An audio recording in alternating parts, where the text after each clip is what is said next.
የኔታንያሁና የዶናልድ ትራምፕ ግጭት ለይቶለታል። ኔታንያሁ አነጋጋሪ ዛቻን ይዘው ተከስተዋል። መካከለኛው ምስራቅን አጠፋዋለሁ ሲሉ የዛቱት ጠቅላይ ሚኒስትሩ ቀጠናውን ለሁለት ለመክፈል ከጫፍ መድረሳቸው ተሰምቷል። ትራምፕ ጭምር ያስቆጣቸው የኔታንያሁ አነጋጋሪ እቅድና መካከለኛው ምስራቅን ያወድሟል የተባለው ይህ አነጋጋሪ እቅድን በተመለከተ በትንታኔያችን ይዘነዋል። ቻናሉን ሰብስክራይብ በማድረግ እይታዎትን ይጀምሩ። ቪዲዮን ላይክ ማድረግ ደግሞ ቀዳሚ አድርጉ። መልካም ቆይታም። እንደ እቶን እሳት በሚያቃጥለው የፋርስ ባህረ ሰላጤ ለዘመናት የቆዩ ካርታዎች እየተፈዋወዙ ይገኛሉ። መካከለኛው ምስራቅ የሚለው መጠሪያ በአውሮፓ ማዕከልነት ላይ ተመስርቶ የኢምፔሪያሊስት ካርታ አንሺዎች በአውሮፓና በኤዥያ መካከል ያለውን ስትራቴጂካዊ ደህንነት ቀጠና ለመሰየም የተጠቀሙበት ነበር። አሁን ግን ይህ ካርታ አዲስ መልክን የያዘ ሆኗል። ከዚህ መካከል ብቅ ያለው ነገር የእስራኤሉ ጠቅላይ ሚኒስትር ቤንያሚን ኔታንያሁ በአንድ ወቅት ላይ በተባበሩት መንግስታት ድርጅት መድረክ ላይ ቃል የገቡት በንግድ ኮሪደሮችና በጋራ ደህንነት ህልሞች የተሳሰሩ በአረንጓዴ ቀለም የተለዩ አረብ አጋሮች ያሉባቸው ያቺ በለጸገች አዲስ መካከለኛው ምስራቅ አይደለችም። ይልቁንም ጥንታዊ የልዩነት ስንጥቆች የሰፉባት፣ አዳዲስ ጎራዎች የጠነከሩባት፣ እንዲሁም የሁለት ግዙፍ መሪዎች የኔታንያሁና የአሜሪካው ፕሬዝዳንት ትራምፕ ታላቅ የተባሉ እቅዶች ከቁጥጥራቸው ውጪ የሆኑ ኃይሎች የተቀሰቀሱባት የተቆራረጠችና እጅግ የተሳሰረች ምዕራብ ኤዥያ እየተነሳች ነው። የዚህ ለውጥ ስፋትና መጠን እጅግ አስደናቂ ነው። አሜሪካና እስራኤል በኢራን ላይ የጀመሩት ጥቃት የሀገሪቱን የበላይ መሪ አያቶላ አሊ ሐሚኒን ያስወገደና የኒኩለር እንዲሁም ወታደራዊ ተቋማትን ኢላማ ያደረገው ዘመቻ ክልሉን እያናወጠው ይገኛል። ይህ መናወጥ ድንበሮችን ብቻ ሳይሆን አጠቃላይ ስትራቴጂካዊ መዋቅሮችን መልሶ እያዋቀረና እየፈወዘ ነው። በዓለም ላይ በባህር ከሚጓጓዘው ዘይት ውስጥም ሲሶ የሚያህሉ የምታሳልፈውና የዓለም ኢነርጂ ዋና የደም ስር የሆነችው ሆርሙዝ በአሁኑ ወቅት ላይ ሙሉ በሙሉ በሚባል ደረጃ ተዘግታለች። በኢራን ፈንጂዎች፣ ድሮኖችና የባህር ኃይል ዛቻዎች፣ ከዚህ በተጨማሪ በአሜሪካ የባህር ክበብና የታጠቁ መርከቦች አጃቢነት ሳቢያ የባህር ትራፊኩ ከጦርነት በፊት ከነበረበት ፍሰት ወደ አነስተኛ ደረጃ ወርዷል። ይህ ደግሞ የነዳጅ ዋጋ እንዲንር ከቤጂንግ እስከ ብራሰልስ ያሉ ኢኮኖሚያዊ መዋቅሮች እንዲናወጡና የፋርስ ባህረ ሰላጤ የህልውና ፍልሚያ የሚያካሄድበት ከፍተኛ አደጋ ያለበት የቼዝ ጨዋታ መድረክ እንዲሆን አድርጎታል። ይህ የጊዜው ግጭት አይደለም። ይህ ሁኔታ የኔታንያሁ የረዥም ጊዜ የእስራኤል የበላይነት ራዕይ፣ ክልላዊ መፈታተንና የሆኑ ፍጥጫ፣ አዲስ ስርዓት በኃይልና በደም የመውለድ ምጥ እንጂ።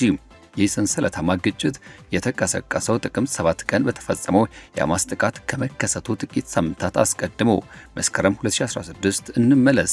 ኔታንያሁ በተባበሩት መንግስታት ድርጅት ጠቅላላ ጉባኤ ፊት ቀርበው ካርታዎችን እያወዛወዙ ቆመው ነበር። አንደኛው ካርታ በአረንጓዴ ቀለም የተሸፈነውን አዲስ የመካከለኛው ምስራቅ ያሳያል። የተባበሩት አረብ ኤሚሬትስ፣ ባህሬን፣ ግብጽ እንዲሁም እንደ ሳውዲ አረቢያና ሱዳን ያሉ ተስፋ ሰጪ ሀገራት በትራምፕ የመጀመሪያው የስልጣን ዘመን በነበሩት የአብርሃም ስምምነቶች አማካኝነት በእስራኤልና የኢኮኖሚ ደህንነት ምህዋር ውስጥ የተሳሰሩበት ካርታ ነበር።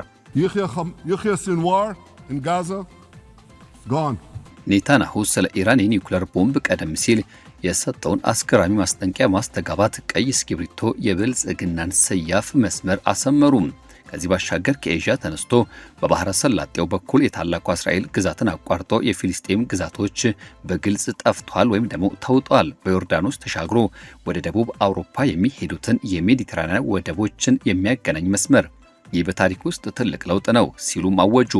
ብልጽግና ንግድ፣ ደህንነት፣ አጋርነት፣ የኒኩለር ባለቤት የሆነችው ኢራን እርግማን በሁደት በረከት እንደሚተካ ገለጹ። ያን ጊዜ ይህ ራዕይ በዚህ ደረጃ ተገላቢጦሽ ይሆናል ብሎ ያሰበ ሰው አልነበረም።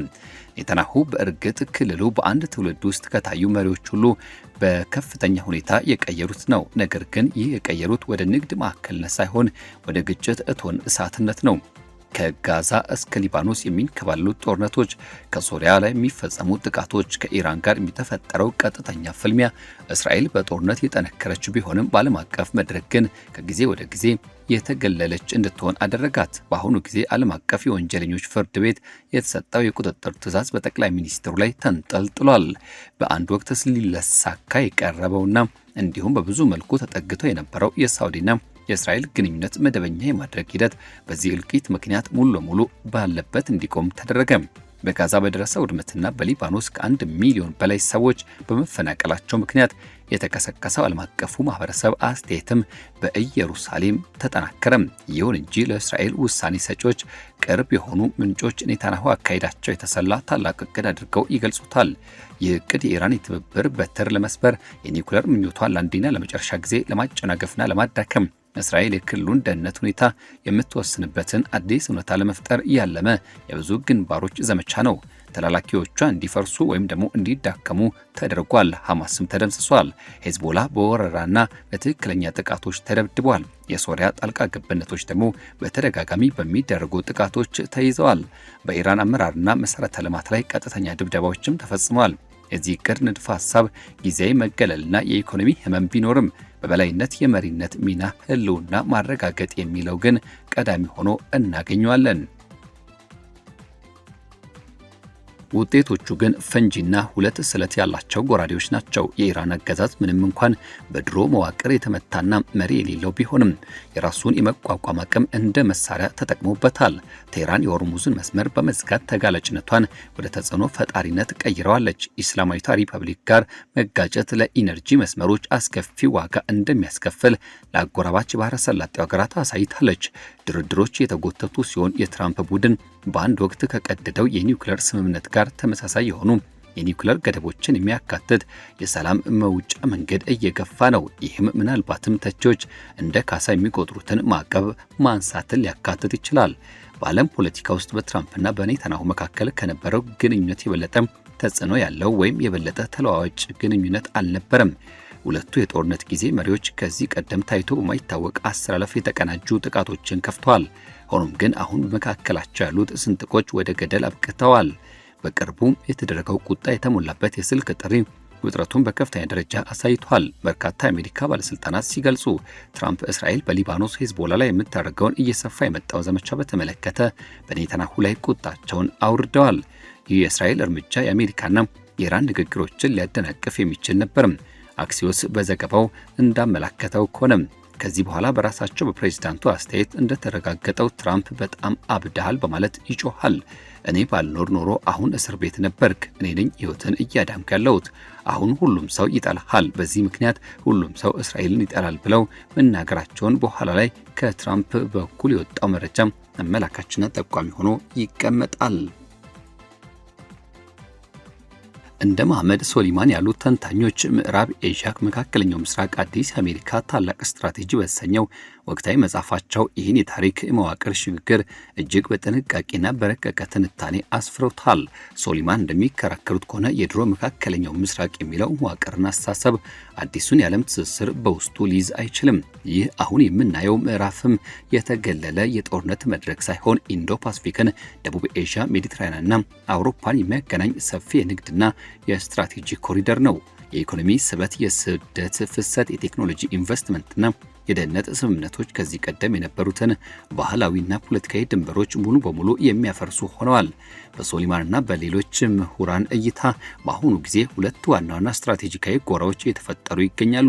አንደኛው ኢንዶ አብርሃማዊ የተሰኘው ሲሆን ይህ ዘዋሪ መስመር በህንድ በኢየሩሳሌምና በተባበሩት አረብ ኤሚሬት ከዚህ በተጨማሪም በግሪክና ቆጵሮስ ባሉ የሜዲትራኒያን አጋሮች መካከል ያለውን ግንኙነት እጅግ ያጠናከረ ይገኛል።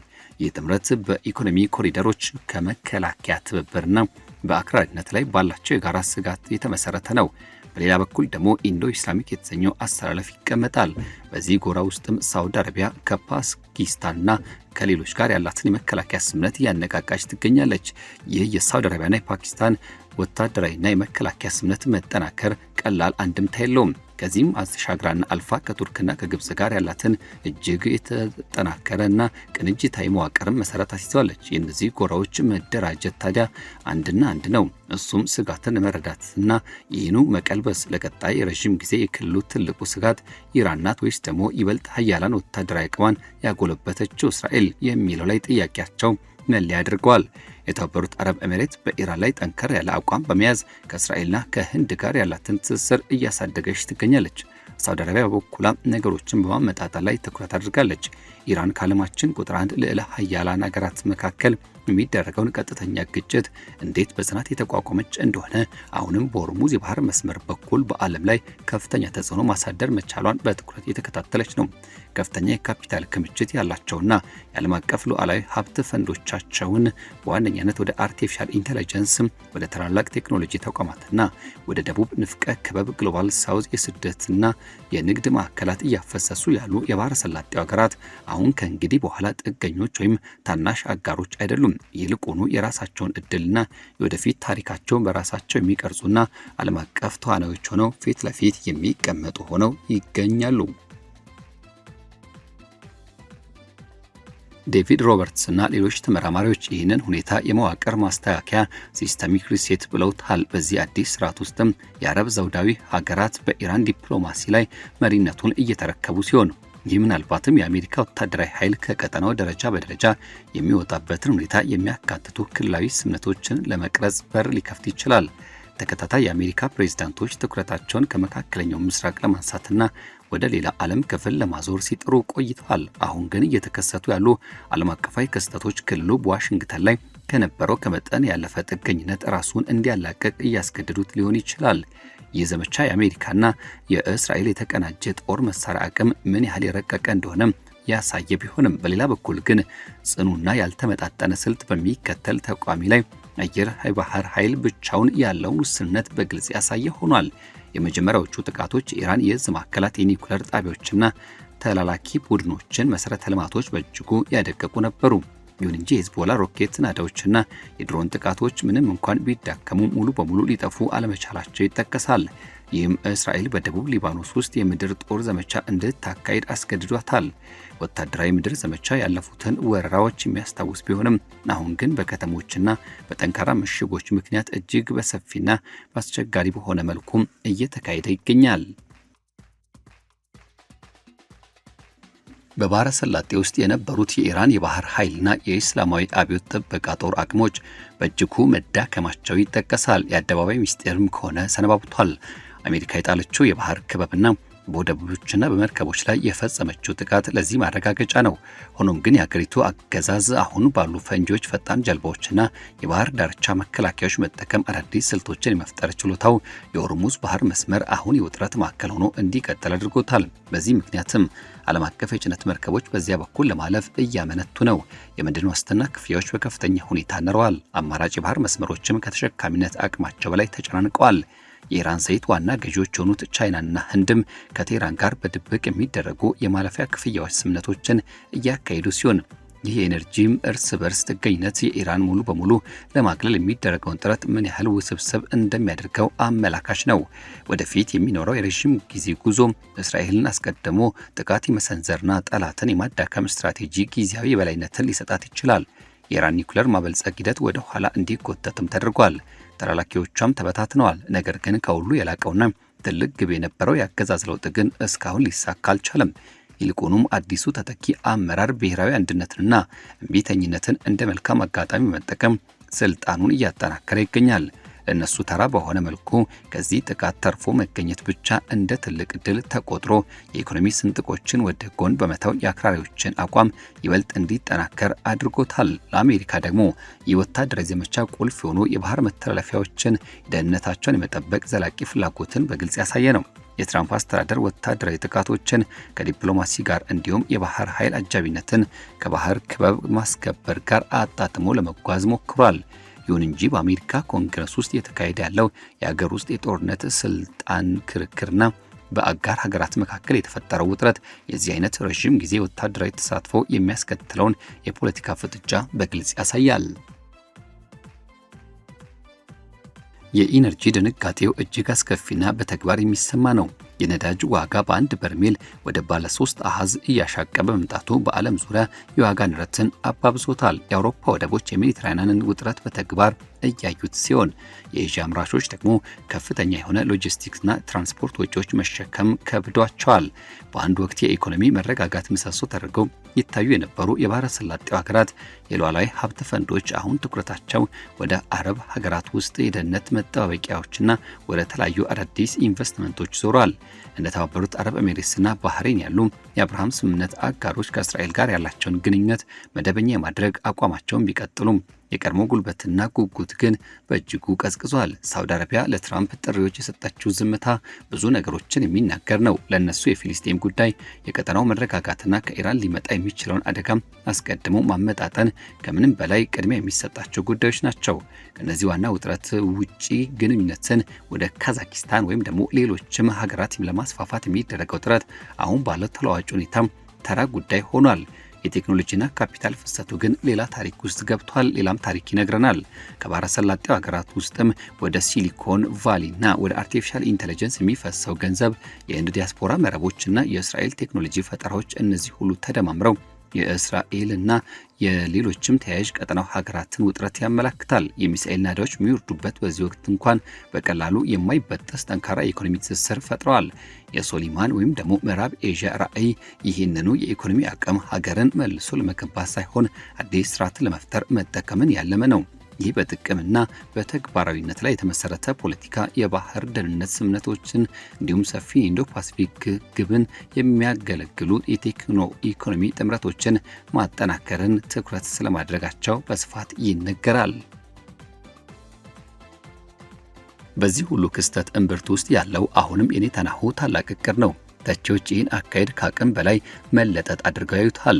ማብቂያ የሌለው ግጭት እስራኤልን ወደ መገለል እየመራት እንደሆነ በዓለም አቀፍ የወንጀለኞች ፍርድ ቤት የሚደረገው ክትትልና በሀገር ውስጥ የሚጠበቁ የፍርድ ቤት ሂደቶች በማንሳትም ይከራከራሉ። ደጋፊዎቹ በበኩላቸው ይህንን እንደ አርቆ አሳቢ ተመልካችነት ይቆጥሩታል።